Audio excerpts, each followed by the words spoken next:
We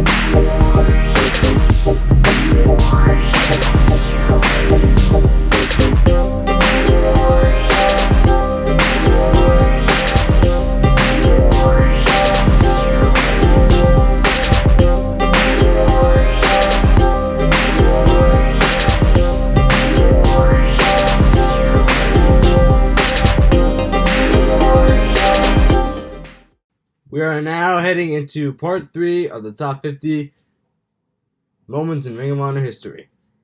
Part 1 and part 2 are already up, so let's go right into it. Number 30. The Necro Butcher joins the Embassy.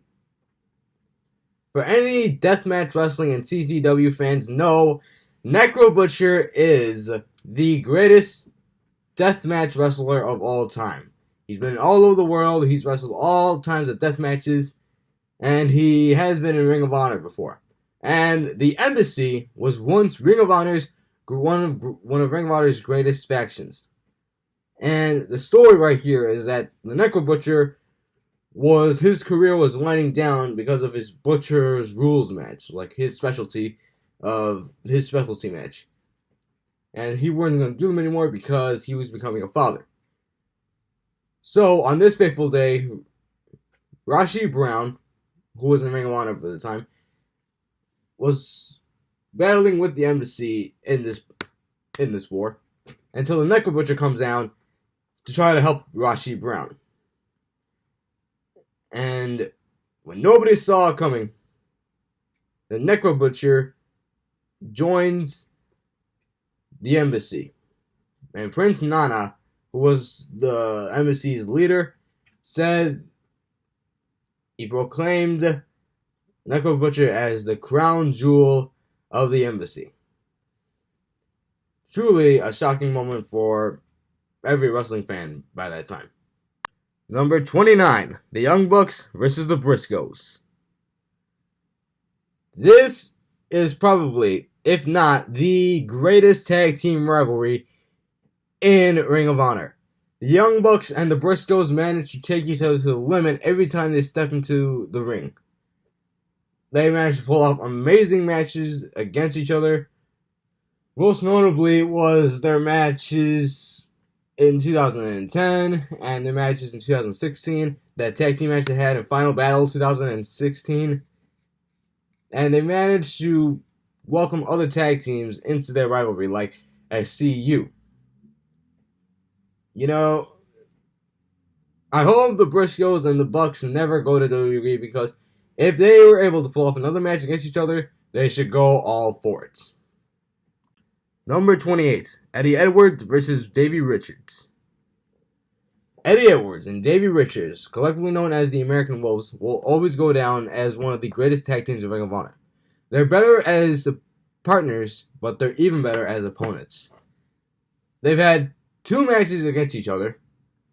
One was at Best in the World was at Final Battle 2011, and the other was for the finals to crown the first ever Ring of Honor television champion.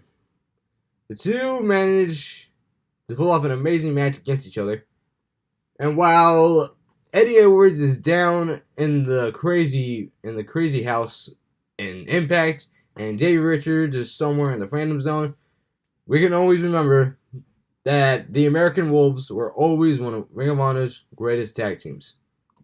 Number 27. Nigel McGuinness, ROH King. Okay, so I talked about Homicide is the god of ROH, and how Bryan Danielson is a legend in ROH. Well, there's no doubt about it that Nigel McGuinness is the king of Ring of Honor. He was probably like one of the best world champions the company's ever had. He's had amazing matches against anybody and everybody. I mean, everybody. Kevin Steen, Austin Aries, Tyler Black, Bryan Danielson, and he even went up against then NWA champion Adam Pearce, which was the first time ever. The ROH champion versus the NWA champion. There's no doubt about it that Nigel McGuinness, if Ring of Honor had a Hall of Fame, if they had a Hall of Fame ceremony, Nigel McGuinness would be the first one inducted. Number 26, Jay Briscoe turns on Bully Ray. It was at Death Before Dishonor in 2017. The Briscoes and Bully Ray, also known as Bubba Ray Dudley, were going up against the Young Bucks and Hangman Page. And the winners will get a shot at the 6-man tag team titles later in the show. Earlier in the match they had a table in there. Both Bully and Jay were about to set up a table. And a moment that nobody saw coming, Jay Briscoe then nails Bully Ray with the table, turning on him and leaving Mark Briscoe in shock, leading the Young Bucks and Hangman Page to pick up the win, which would then lead to the Briscoes versus Bully Ray and Tommy Dreamer later that year at Final Battle. Other than that, Jay turning on Bully was a pretty outrageous moment for everybody. I was even stunned. Number 25, CM Punk versus Raven. CM Punk's time in Ring of Honor makes us all wish that he didn't go to WWE, only for him to walk out of that company. In Ring of Honor, he was given everything. He was treated so fairly, and he was respected for everything he did. CM Punk waged war on his former team member and protege and mentor, Raven. Now in TNA, CM Punk had joined Raven's group, The Gathering, but in Ring of Honor, they started having a feud over it. And the story behind this feud was CM Punk, what Raven reminded CM Punk about Punk's drunk father, which would then lead to a series of brutal matches. Like, there was solid hatred between Punk and Raven, leading up to a dog collar match, which saw run-ins like Colt Cabana, Danny Doring, and Tommy Dreamer. Dreamer leading Raven to get the win in that match. CM Punk and Raven has to be one of the best rivalries in any wrestling company. TNA. Number 24, Adam Page joins Bullet Club. Adam Page was a longtime mainstay of Ring of Honor, who is now known as Hangman Page, shocked us all on this night. Weeks after Adam Cole joined the Bullet Club, Adam Page shocked all the Ring of Honor fans and turned on them when he joined the Bullet Club.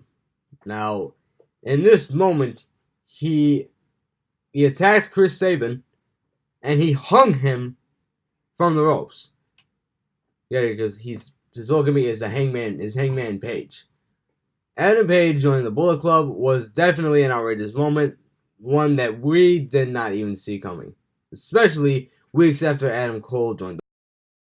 Number 23, Generation Next, one last match. So, Generation Next, consisting of Austin Aries, Roderick Strong, Alex Shelley, Jack Evans, and later Matt Sydal, has to go up there with one of the top teams in Ring of Honor, right next to the Embassy and Scum. The Generation Next had this amazing presence, this aura that signified them as the future of the wrestling business. But over the weeks, the group kind of died down. Matt Sydal thought about joining AJ Styles to go after the tag team championships, which would be Aries and Strong by the time. Jack Evans was down in Japan, and Alex Shelley disbanded from the group, which would all lead to a match against, I really don't know the names. I know the Davey Richards is in there, but I don't know the rest of the names. Which that would be Generation X's long time. That would be Generation X's last match as a stable. I don't know why they didn't keep this idea of the stable, because that would have been an amazing group, especially if they did this whole win all the belts storyline. Number 22, Sumi Sayaka becomes first ever Women of Honor champion. Like I said, in 2016, Ring of Honor started picking up steam with their women's division, creating Women of Honor. And in 2017, they decided to go with the idea of the first ever Women of Honor champion. Sumi Sayaka, who won a tournament, besting Kelly Klein in the finals of that tournament, became the first ever Women of Honor champion. She would go on to hold the belts for a number of months, for 4 months, until she dropped the belts to Kelly Klein this past year at Final Battle 2018. Kelly Klein is currently, at time of recording, the current Women of Honor champion, but you can't surpass the moment of how great it was when Sumi Sayaka became the first ever Women of Honor champion. Number 21, Tyler Black, One Last Stand. Tyler Black, as I said, the aforementioned Seth Rollins, had signed a developmental deal with WWE by this time, while Ring of Honor champion. Like I said in my last video, there was rumors of him going to Monday Night Raw with the Ring of Honor championship. So they decided to do One Last Stand after he dropped the belts to Roderick Strong at Death Before Dishonor 2010 on ROH TV. He decided to have one last match against probably his best rival in Ring of Honor, Davey Richards. Tyler Black and Richards decided to go all out one last time. And that was the end of Tyler Black in Ring of Honor. Well, everybody, we're almost done. We only got 2 more days of this left. Join me tomorrow while I'll count down numbers 20 to 11. We're almost done, so let's keep it strong. Please put a like on the video, click the bell, click the subscribe button, comment on the video, and share whatever you want. I will see you all in the next video.